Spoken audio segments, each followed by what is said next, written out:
Salmo de Davi, quando fugia de Absalão, seu filho. Senhor, como tem crescido o número dos meus adversários. São numerosos os que se levantam contra mim. São muitos os que dizem de mim, não há em Deus salvação para ele. Porém tu, Senhor, és o meu escudo, és a minha glória e o que exaltas a minha cabeça. Com a minha voz clamo ao Senhor, e ele do seu santo monte me responde. Deito-me e pego no sono, acordo, porque o Senhor me sustenta. Não tenho medo de milhares do povo que tomam posição contra mim de todos os lados. Levanta-te, Senhor, salva-me, meu Deus, pois feres os queixos a todos os meus inimigos e aos ímpios quebras os dentes. Do Senhor é a salvação, e sobre o teu povo a tua bênção. Até aqui, até o versículo 8, todo o Salmo 3, que o Senhor nos abençoe e que Ele esteja aplicando a porção lida da sua santa e bendita palavra. Amém. Meus irmãos, minhas irmãs, nós somos chamados a confiar em Deus a despeito das situações, a despeito dos momentos, a despeito das circunstâncias. Dito de outra forma, nós somos chamados a confiar em Deus independente do momento que porventura nós estivermos atravessando. Deus, Ele nos exorta, livro após livro da sua Bíblia, da Escritura Sagrada, a nós esperarmos nele, ou seja, esperarmos em Deus em todas as circunstâncias pelas quais nós passarmos, sobretudo, em especial, aquelas circunstâncias que são mais difíceis, que são mais complexas, que são mais adversas e que muitas vezes se tornam realidades em nossas vidas. Nós não podemos negar que os dias maus, eles chegam. Nós não podemos negar, os dias maus, eles chegam. Na verdade, eles chegam como aquelas nuvens carregadas de chuva, e promovem uma completa tempestade na nossa vida, uma completa tempestade na nossa alma, muitas vezes gerando em nós desespero, muitas vezes gerando em nós desesperança, muitas vezes gerando em nós incredulidade, falta de fé em Deus. E eu pergunto, isso é ou não é uma realidade? Seja sincero, meu irmão, seja sincera, minha irmã, em responder para si mesmo acerca desse questionamento. O Salmo 3, que foi o salmo que nós lemos agora há pouco, é um exemplo disso, de tudo isso que nós estamos falando, de tudo isso que nós estamos dizendo, ou seja, que a gente deve confiar em Deus a despeito das circunstâncias. Por quê? Porque aqui no Salmo de número 3, Davi, ele nos instrui, Davi, ele nos ensina a confiar em Deus, inclusive nos momentos mais difíceis das nossas vidas. Davi, aqui ele nos mostra, através da sua própria experiência, através do seu próprio exemplo, que Deus, o nosso Deus, é a única esperança que nós temos naqueles momentos de adversidades. O título desse salmo, ele é muito sugestivo nesse sentido, tanto é que nós fizemos questão de lê-lo na parte inicial da nossa mensagem, quando Davi, ele diz, Salmo de Davi, quando fugia de Absalão, seu filho. Então, esse é o contexto, vamos assim dizer, no qual Davi, ele escreve essa passagem que nós temos e temos diante de nós. Era um contexto de perseguição, era um contexto de traição, era um contexto de vergonha e até mesmo de risco de vida que estava se passando na vida do rei Davi. Por quê? O seu próprio filho, Absalão, havia conspirado contra ele, ou seja, contra Davi, e havia obrigado Davi a fugir, não só da cidade de Jerusalém, fugir do palácio, de todos os seus confortos e sair errante durante ou para este mundo, sem um destino certo, sem um destino exato. Mas mesmo assim, conforme nós temos aqui nesse trecho, Davi, ele mostra que esperar em Deus será sempre a melhor saída que nós devemos ter em nossa vida. Então, com base aqui neste salmo, com base aqui nesse texto, eu queria pensar no seguinte tema na noite de hoje: confiança em Deus diante das dificuldades. Confiança em Deus diante das dificuldades ou diante das adversidades. E eu queria trabalhar pelo menos 4 divisões, eu queria trabalhar pelo menos 4 momentos aqui nesse texto, dando justamente o esclarecimento acerca desse tema: confiança em Deus diante das adversidades. Em primeiro lugar, eu queria chamar a atenção para o primeiro ponto, para o primeiro momento da nossa mensagem, ou seja, a realidade das adversidades. A realidade das adversidades. Vejam aí, ou melhor dizendo, nos acompanhem entre os versículos 1 e 2, a leitura desses 2 versos que abrem aqui esse salmo, mostrando o quê? A realidade das adversidades. É a primeira parte, o primeiro momento da nossa pregação. Vejam aqui o que nos diz Davi, versículo 1 e também o versículo de número 2. Senhor, como tem crescido o número dos meus adversários. São numerosos os que se levantam contra mim. Verso 2. São muitos os que dizem de mim: não há em Deus salvação para ele. Aqui nesse trecho, Davi ele constata as adversidades que estavam presentes em sua vida. Ele faz essa constatação das adversidades presentes na sua vida. Conforme nós falamos agora há pouco na nossa palavra introdutória, Absalão, que era filho de Davi, havia conspirado, havia traído Davi e obrigado Davi a fugir do palácio, fugir da cidade de Jerusalém, para que assim ele não viesse a ser morto. Além disso, parte da nação de Israel estava contra Davi, nesse momento, nessa circunstância. Além disso, um dos conselheiros de Davi, chamado Aitofel, ele havia também traído Davi. Tudo isso você vai observar a partir do livro de 2 Samuel, capítulo 14. Você vai observar tudo isso.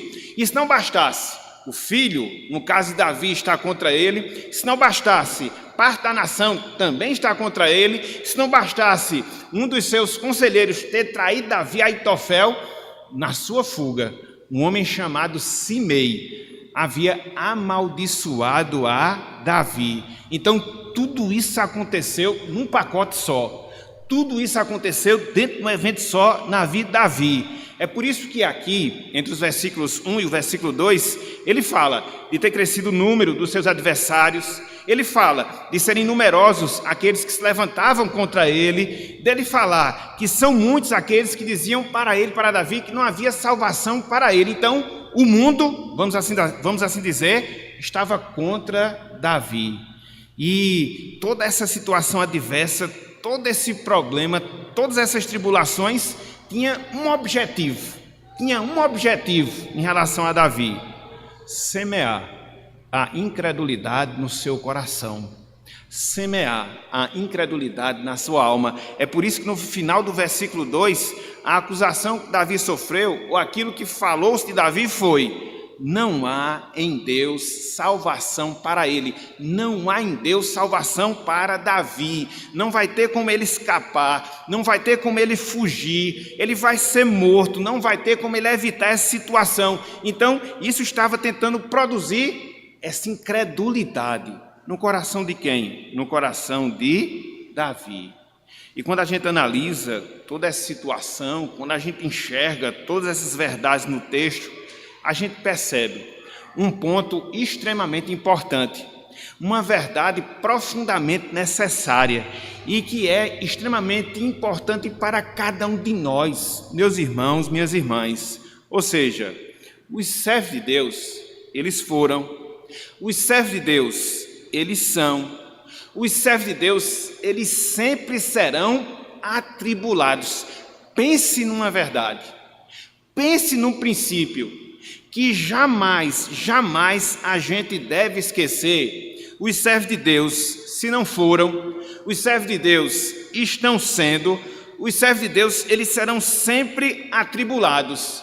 É fato que a adversidade que Davi estava vivenciando aqui tinha sido resultado dos seus pecados e das suas transgressões, sobretudo da queda que ele havia cometido com Batseba. Todo esse drama, toda essa tribulação que ele registra aqui foi resultado desse fato triste que se deu na sua vida. Se você for ler, por exemplo, 2 Samuel, capítulo 12, versículos 10 até o versículo 12, o profeta Natã já havia dito tudo isso, que ele iria passar por essa situação. Contudo, independente dos nossos pecados, independente das nossas transgressões, as adversidades, meus irmãos, minhas irmãs, elas sempre serão reais na nossa vida, enquanto povo de Deus, enquanto povo do Senhor. Não foi sem razão, não foi sem motivo que o próprio Cristo, lá em João capítulo 16, versículo 33, ele disse: no mundo passais por aflições. Mais adiante, o apóstolo Paulo, lá em 2 Timóteo capítulo 3, versículo 12, ele fala: ora, todos quantos querem viver piedosamente serão perseguidos. Então, não há como a gente mudar essa realidade. Não há como a gente mudar esse fato. Nós fomos, nós somos, nós seremos atribulados ao longo de toda a nossa vida. E diante disso, meu irmão, e diante disso, minha irmã, o que é que a gente pode extrair como uma lição, como uma aplicação para as nossas vidas? Nós devemos nos preparar para enfrentar as tribulações. Nós devemos nos preparar para enfrentar as tribulações. Talvez, falando algo nesses termos, você até se sinta meio desestimulado. Como é que pode a gente vir para a igreja? Como é que pode a gente vir escutar a palavra do Senhor e a gente escutar justamente algo nesses termos? Ou seja, que eu devo me preparar porque inevitavelmente eu serei atribulado? Sim, meu irmão. Sim, minha irmã. Infelizmente, não é isso que se é pregado em termos do evangelho nos nossos dias. Muito se prega sobre os benefícios do evangelho, muito se prega sobre os benefícios que nós temos enquanto povo de Deus, um evangelho açucarado, vamos assim dizer, um evangelho onde estimula as pessoas a experimentarem o melhor de Deus, a prosperidade, a felicidade, e não prepara as pessoas para a adversidade. Mas muitas vezes o melhor de Deus é que nós passemos pelas adversidades. Por quê? São as adversidades que nos humilha, são as adversidades que nos faz depender mais do Senhor, são as adversidades que nos consagra mais a Ele. Então, por isso, ao longo da nossa caminhada, Deus nos conduz nesse caminho, por isso Ele quer e permite que muitas vezes a gente seja atribulado. Para quê? Para que Ele possa depurar a nossa alma, tirando as suas impurezas, e nos fazer cada vez mais consagrados, nos fazer mais dedicados, nos fazer mais úteis, nos fazer mais humildes, nos fazer mais dependentes da sua presença, da presença de Deus em nossas vidas. Então, prepare-se. Se você não está sendo, você será.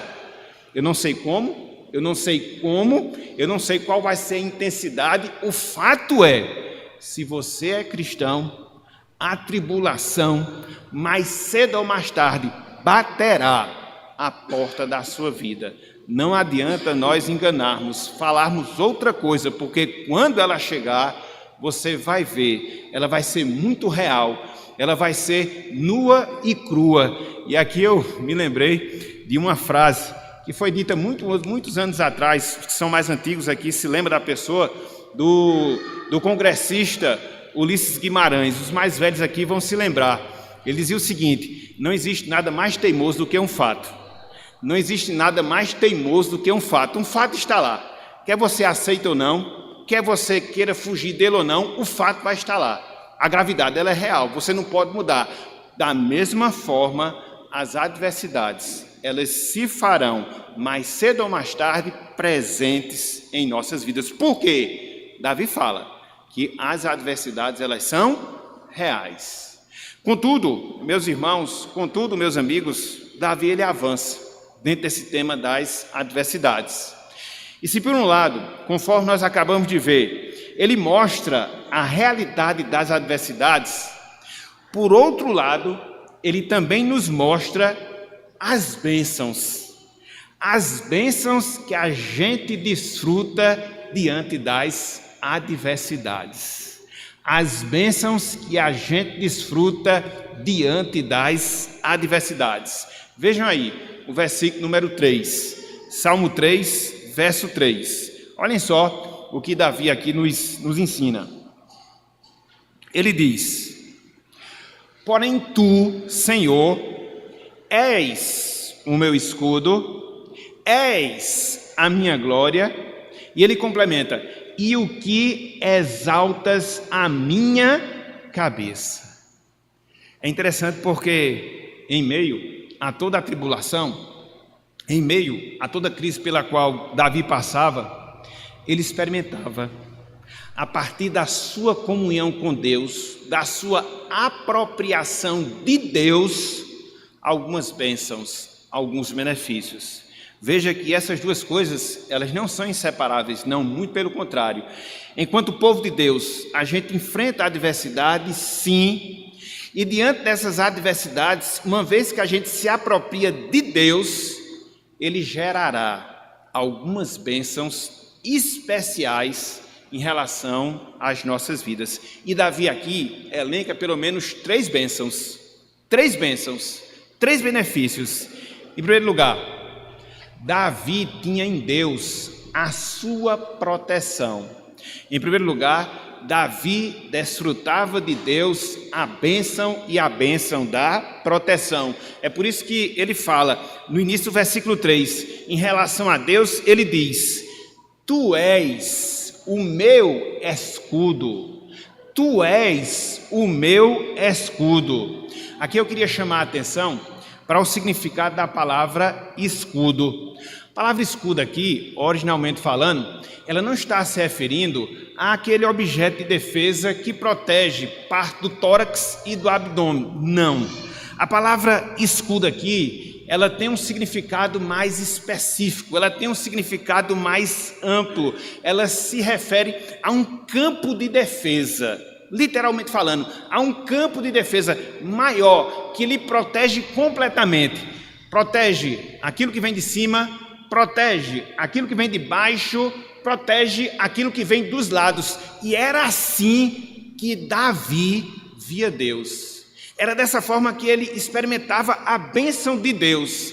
A vida de Davi estava de ponta cabeça. Estava fugitivo, havia perdido o trono, seu filho lhe procurava para matar, mas como é que ele enxergava que mesmo em meio a toda aquela situação, Deus, ele era o campo de proteção de Davi, que o protegia completamente de toda e qualquer adversidade. A primeira bênção.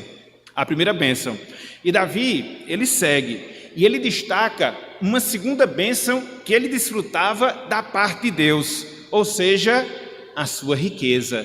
É por isso que Davi fala, em relação ao Senhor, na continuação do versículo 3, tu és a minha glória. A palavra glória aqui equivale à riqueza, literalmente falando. Então, Davi, ele se encontrava errante. Davi, ele não estava experimentando os confortos do palácio real. Davi, ele era um forasteiro, mas mesmo naquela situação, ele se via como o homem mais rico do mundo, porque Deus era a sua riqueza, Deus era a sua propriedade. Então, ele era abençoado por Deus também através disso. Então veja, Deus era a sua proteção, Deus era a sua riqueza e por fim, Deus era a sua exaltação. E Davi ele diz: o que exaltas a minha cabeça. Veja que apesar de toda humilhação que Davi estava sofrendo, saiu fugitivo do palácio, era considerado como um cão morto, chegou a ser amaldiçoado por Simei. E ele estava ali naquela situação contrária. Ele era considerado um Zé Ninguém, entre aspas. Mas Deus exaltava, glorificava Davi, que era reconhecido como um homem segundo o seu coração. Então veja, as bênçãos que Davi experimentou, apesar da adversidade que ele estava vivenciando. Ele tinha da parte de Deus proteção, ele tinha da parte de Deus riqueza, ele tinha da parte de Deus exaltação. Isso aqui nos ensina uma outra verdade, extremamente importante para as nossas vidas. Não são as circunstâncias que nos definem. Não são as circunstâncias que nos definem. Via de regra, as pessoas do mundo, elas procuram se autoafirmar naquilo que elas vivenciam, nas experiências da sua vida, naquilo que elas obtêm, naquilo que elas têm em suas vidas. Mas a gente sabe que não são essas coisas que nos definem. É por isso que a pessoa sem Deus, ela procura fugir ao máximo de adversidade, porque para ela a adversidade é algo negativo, não é contudo aquilo que acontece conosco. Por quê? Quem define quem somos, quem define aquilo que nós temos e quem define aquilo pelo qual nós passamos é o próprio Deus. Então, se Ele determinou, se Ele quis, então aquilo ali nos alegra, aquilo ali é riqueza, aquilo ali é benefício, aquilo ali é bênção para nós. É por isso, meu irmão, é por isso, minha irmã, que diante das adversidades, nós devemos nos lembrar de quem nós somos. Nós devemos nos lembrar daquilo que Cristo ele representa para nós. Quando a gente lê, por exemplo, Efésios capítulo 1, Paulo nos diz que nós fomos abençoados com toda sorte de bênçãos espirituais nas regiões celestiais em Cristo Jesus. Quando a gente analisa o que João escreve na sua primeira carta, no capítulo 2, versículo 1, a gente vê que Cristo ali, ele é o nosso advogado, ele é o nosso consolador. Então, é isso que nós somos, é Cristo que nós temos, independente das circunstâncias e momentos pelos quais nós passemos em nossas vidas. É por isso que a gente não deve nos abalar nas nossas adversidades, não. A gente tem que se apropriar de Cristo, a gente tem que se regozijar em Deus, independente da circunstância, independente do momento, independente da experiência que nós vivenciarmos. E eu fiz questão de separar esses dois hinos para a gente poder cantar, para que essa verdade ela possa ficar fixada na nossa mente. Voltem aí para as suas programações. O segundo hino que nós cantamos, o hino 337, Maior Amor a Ti. Olha só o que o autor sacro ele fala acerca do comportamento que a gente deve ter e como a gente deve viver a nossa vida e enxergar, inclusive as circunstâncias difíceis que porventura a gente tenha que enfrentar. Ele diz, na terceira estrofe, as dores podem vir me golpear, complementa o autor sagrado, e a morte destruir todo o meu lar. Já pensaram numa situação como essa? Mas ele complementa, na tua imensa paz, toda tristeza traz, maior amor a ti, Senhor. É a perspectiva que a gente deve ter em relação às nossas vidas. O último canto que a gente vai entoar, o Salmos 387, Céu com Cristo. Olha só o que ele fala na primeira estrofe. Depois que Cristo me salvou, em céu o mundo se tornou. Veja, até no meio do sofrer, é céu a Cristo conhecer. Olha só o peso daquilo que a gente canta. E a terceira estrofe. Bem pouco importa eu habitar em alto monte à beira-mar, em casa ou gruta boa ou ruim, é sempre céu com Cristo em mim. Então devemos nos apropriar desse Cristo. Devemos entender o que esse Cristo representa para nós e aquietar o nosso coração, até mesmo nas situações adversas que nós enfrentarmos. Então veja, Davi ele fala da realidade das adversidades. Davi ele descreve as bênçãos de Deus diante das adversidades. Em terceiro lugar, Davi ele mostra as atitudes diante das adversidades. As atitudes diante das adversidades.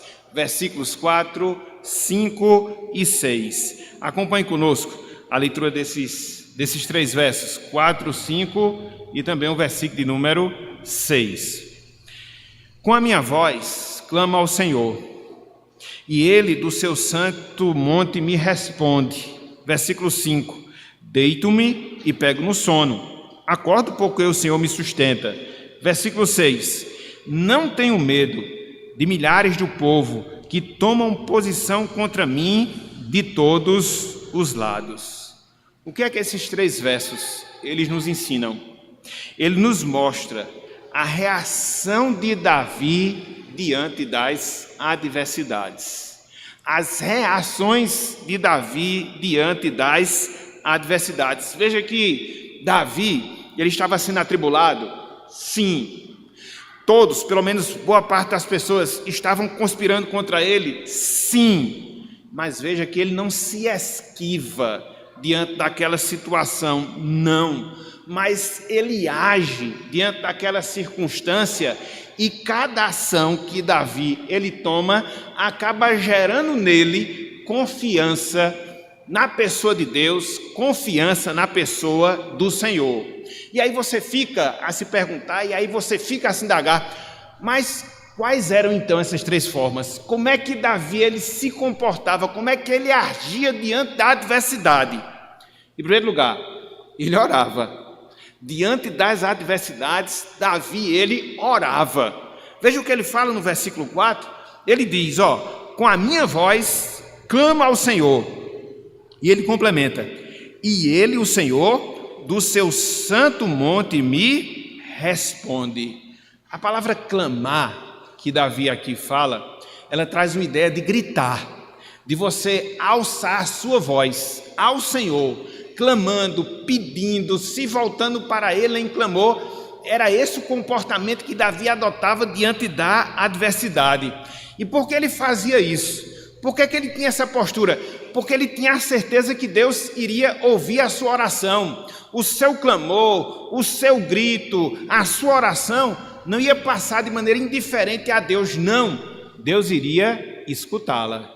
Inclusive, se você descer um pouco mais, e se você chegar no versículo 7, você vai ver, pelo menos parte da oração que Davi ele fazia. Olha só, a oração que Davi ele fazia. Versículo 7, ele diz, levanta-te, Senhor, salva-me, Deus meu, pois feres nos queixos a todos os meus inimigos, e aos ímpios quebras os dentes. Então, Davi pedia por livramento, e Davi, ele fazia uma oração que nós chamamos de oração imprecatória, ou seja, ele pedia que Deus intervisse na sua vida e destruísse os seus inimigos. Veja que a oração de Davi era bem básica, era bem direta, e a adversidade fez com que ele buscasse a Deus em oração. Era a sua primeira postura, como ele reagia diante das adversidades. Ele orava, mas não só isso, em segundo lugar, ele descansava. Olha só, o versículo número 5, olha só o que é que ele diz, deito-me e pego no sono, acordo porque o Senhor me sustenta. Aqui Davi ele expressa a total tranquilidade que pairava no seu coração, porque mesmo em meio àquela adversidade, mesmo em meio àquelas lutas, mesmo em meio àquelas tribulações, o sono de Davi não havia sido alterado. Ele dormia, ele acordava tranquilamente. E a gente sabe, quando a gente fica preocupado, quando a gente fica inquieto, qual é a primeira coisa que vai ser atingida na nossa vida? O sono. a gente perde logo o sono, a gente fica preocupado, a gente fica angustiado, a gente fica temeroso. O que é que vai acontecer? O que é que vai se dar? Ora, Davi aqui estava fugindo do seu filho. Ora, Davi aqui estava ameaçado de morte. E eu fico às vezes pensando como é que uma pessoa age dessa forma. Ele deitava, dormia, acordava no tempo apropriado. Estava tranquilo, estava descansado. Somente alguém que confiava em Deus e que confia em Deus tem uma postura como essa. Mas era assim que ele reagia diante da adversidade. Ele orava a Deus, ele descansava e ele também se encorajava. Olha só o versículo 6. O versículo 6. Olhem só o que nos diz aqui a palavra do Senhor. Davi, ele segue e ele mostra: não tenho medo de milhares do povo que tomam posição contra mim de todos os lados. Então veja que em nenhum momento, o medo, o receio havia dominado o coração de Davi. Ele não estava, humanamente falando, seguro, porque a qualquer momento ele podia ser atacado pelo exército, seu filho, e morto. Mas veja que mesmo naquela situação, onde ele estava ali correndo risco, ele não temia. E ele até diz, ainda que venha milhares de pessoas de todos os lados, Davi diz: eu não tenho medo, eu não tenho receio, eu estou tranquilo, eu estou seguro. Quando eu vejo essas palavras aqui de Davi, eu me lembro de uma história real, que se passou com Martinho Lutero, no ano de 1521, quando ele tinha que ir para uma cidade chamada Homs, na Alemanha, participar de uma dieta, ou seja, um debate teológico contra a Igreja Romana, onde ele deveria expor e defender todas as suas teses. Lutero, ele estava desfrutando daquilo que se chamava de um salvo-conduto, ou seja, uma proteção para que ele não fosse morto.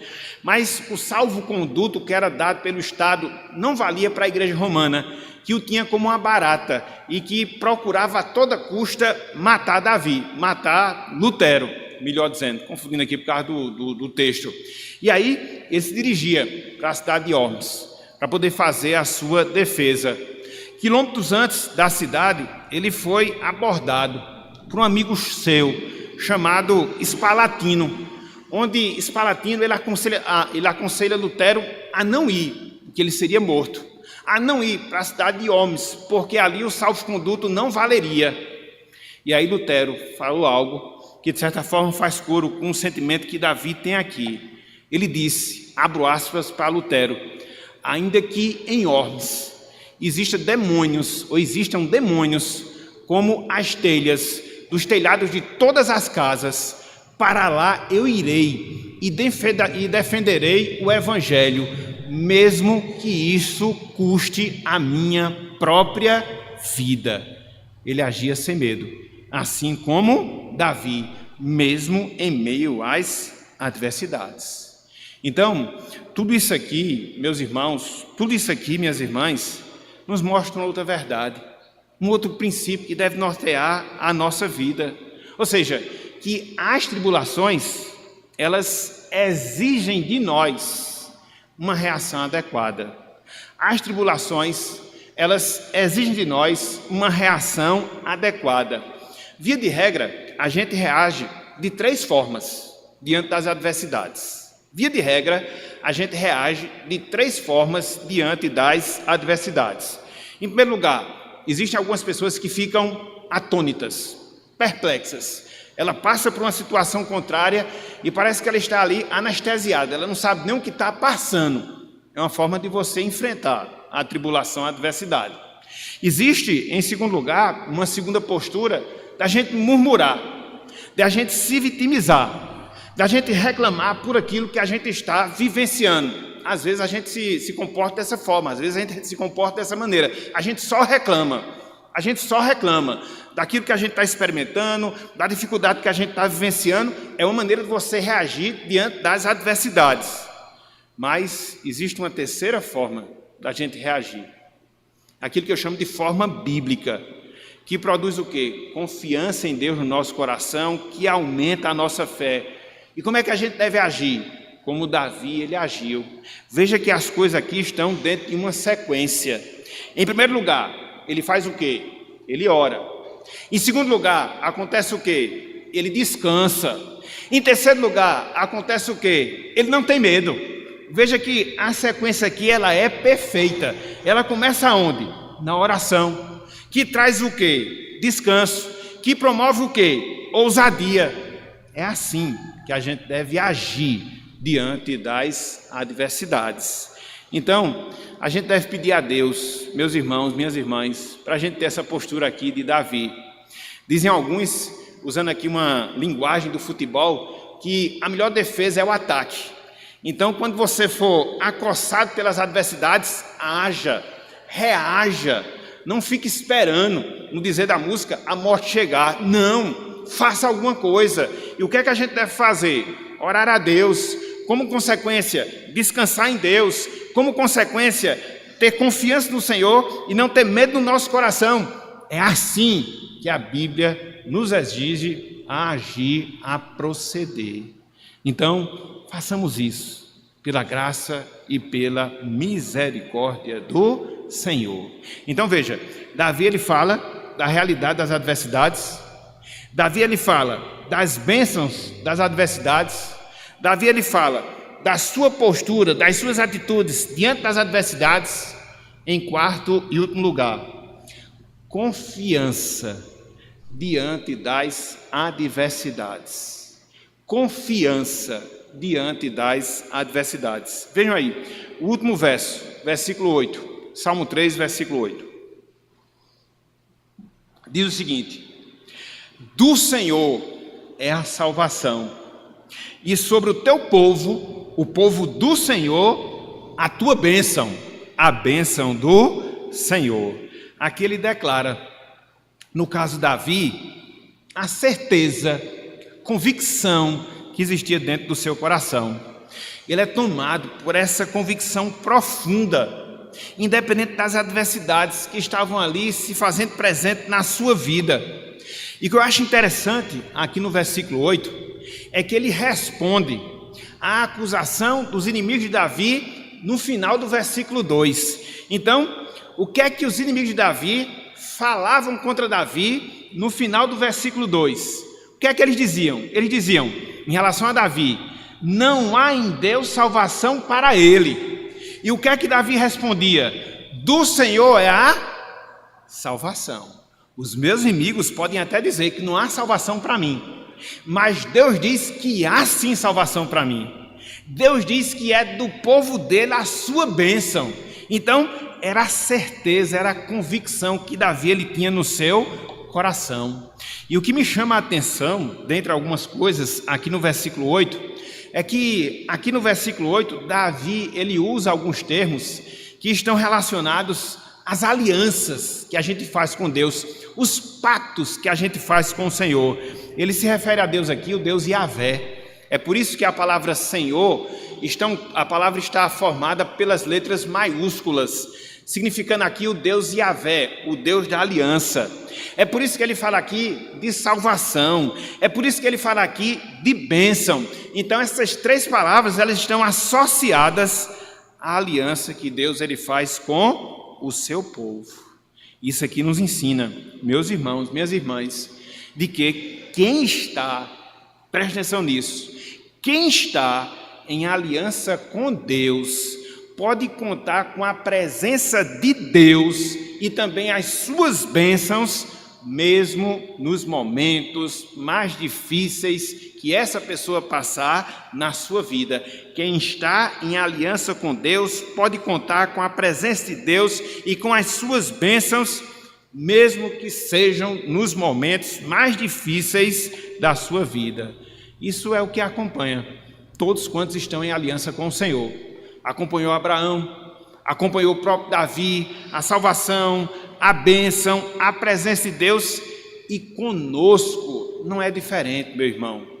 Conosco não é diferente, minha irmã. Se nós estamos em aliança com Deus, Deus ele se faz presente na nossa vida. Se nós estamos em aliança com Deus, Deus derrama das suas bênçãos em nossas vidas, mesmo nas adversidades, como acontecia aqui com Davi. E a gente viu algumas dessas bênçãos. Deus protegia Davi, Deus enriquecia Davi no sentido espiritual, Deus ele exaltava a cabeça de Davi. Veja que mesmo na dificuldade, as bênçãos, elas eram reais. Mas isso é um privilégio, somente daqueles, somente daquelas que estão em aliança com Deus através de Cristo Jesus.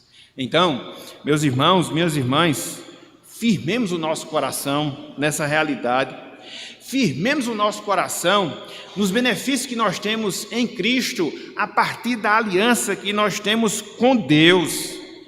Se o Senhor já nos remiu, se o Senhor já nos salvou, estamos em aliança com Ele. Essa é uma aliança perpétua, essa é uma aliança segura, que faz com que a gente desfrute das bênçãos de Deus, mesmo quando nós estamos passando por tribulação em nossas vidas, assim como aconteceu com Davi.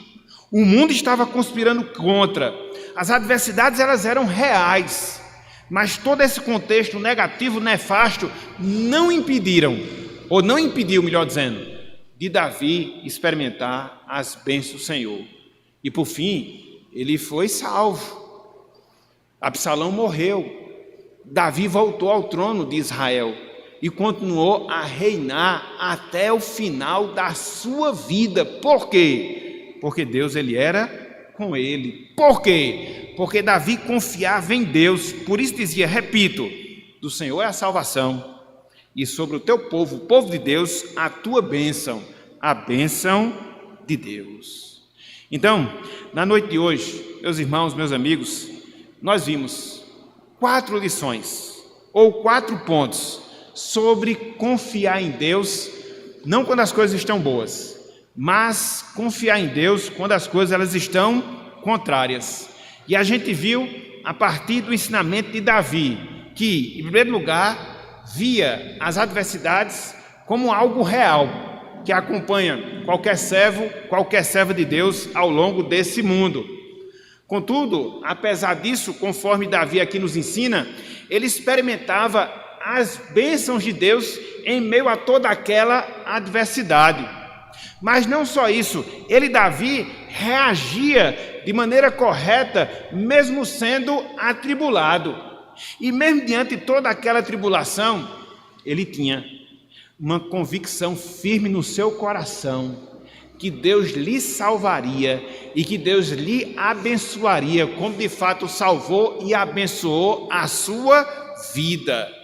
Então, meus irmãos, minhas irmãs, olhemos para esse texto e possamos encontrar nele o lenitivo para a nossa alma, sobretudo naqueles dias difíceis que muitas vezes caracteriza a nossa vida, onde a enfermidade chega, onde o luto bate na porta da nossa casa, onde a gente recebe algumas notícias desagradáveis, onde a gente é tentado por causa da nossa fidelidade a Deus, onde a gente é perseguido por fazer aquilo que Deus quer. Então, quando esse contexto se tornar realidade na nossa vida, olhemos para esse salmo e a partir dele confiemos no Senhor, alimentemos a nossa confiança, alimentemos a nossa esperança, e assim a gente possa sim passar pela dificuldade, mas passar pela dificuldade de maneira que Deus ele venha a ser glorificado em nossas vidas, E aqueles que porventura estão conosco ou que nos acompanham através da internet, que ainda não têm essa experiência. Que experiência? Experiência da salvação, a experiência que o Senhor é bondoso. A gente tem aqui um convite a lhe fazer. Em que sentido? De você, meu amigo, de você, minha amiga, desfrutar dessa confiança que Davi desfrutava em Deus, mesmo em meio às adversidades da vida. Talvez você possa até se perguntar, mas como é o negócio? eu vou servir a Deus e vou passar por adversidade? Vai, porque Ele assim promete. Mas Ele promete os recursos necessários para que você possa passar a adversidade, de maneira que Deus ele venha ser glorificado na sua vida. E esses recursos, você não pode desenvolvê-los por você mesmo, você é incapaz disso. É justamente por causa disso que você precisa da obra da redenção sendo aplicada à sua vida, transformando a sua alma, transformando o seu interior, pondo na sua vida o Espírito Santo, para que a partir da ação, a partir da presença do Espírito Santo no seu coração, Deus enfim lhe capacite a que você possa confiar nele e a que você possa enfrentar as adversidades, olhando para aquilo que ele exige em relação à sua vida. E para isso, se faz necessário que você se volte para o Senhor, se faz necessário que você possa reconhecer a pessoa de Jesus Cristo como seu Senhor, como seu Salvador, se faz necessário que você possa reconhecer os seus pecados, entregar o seu coração a Deus em Cristo Jesus, para que assim, somente assim, toda essa realidade bendita se torne uma verdade na sua vida. E ainda assim você pode perguntar, mas eu não posso fazer isso. Eu sei que você não pode. E é justamente por causa disso que você precisa clamar a Deus, de maneira sincera, de maneira genuína, de maneira insistente, clamar a Deus para que essa obra da graça se torne uma realidade na sua vida. E na medida em que você estiver fazendo isso, na medida em que você estiver clamando a Deus, isso já será uma demonstração que Deus está fazendo a obra de regeneração no seu coração. Isso é uma prova do operar de Deus na sua vida. Então prossiga e não aquiete, enquanto a bendita realidade da salvação não se tornar uma verdade na sua vida. Faça isso, porque o Evangelho de Cristo lhe chama a que você venha ter essa postura. Então, meus irmãos, meus amigos, que Deus ele nos abençoe, que Deus ele possa aplicar, como de fato Ele faz, a sua palavra em nossos corações, e que naqueles dias mais difíceis, repito, que muitas vezes a gente tiver que atravessar, a gente volta para o Salmo 3 e veja todas as verdades que Deus nos ensinou na noite de hoje, para a glória do nosso Deus. Que Deus nos abençoe. Em nome de Jesus Cristo. Amém.